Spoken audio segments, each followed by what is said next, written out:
Hello everyone, আসসালামু আলাইকুম। তো প্রতিদিনের মতো আজকে একটা ছোট ব্লগ নিয়ে চলে আসলাম। আজকে হচ্ছে বাসায় রান্না করেছিলাম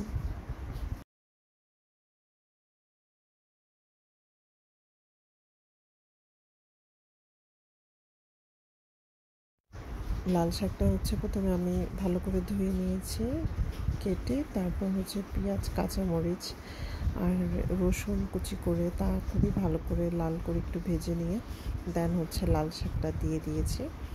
তারপর লাল শাক দেওয়ার পরে তার মধ্যে লবণ দিয়ে তার ঢাকনা দিয়ে ঢেকে যখন নরম হয়ে আসছে তখন একটু শুকাই নিয়েছি। আর তার সাথে হচ্ছে প্রতিদিনের মতো একটু মাছ রান্না করেছিলাম। মাছের রেসিপিটা আমি দিয়েছি, তাই আমি মাছের রেসিপিটা বলিনি, অল্প একটু ক্লিপ অ্যাড করে দিয়েছি।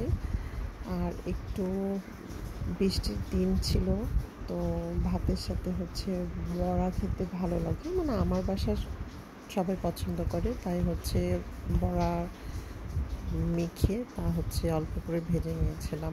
আমার গরম ভাতের সাথে বড়া খেতে খুবই ভালো লাগে।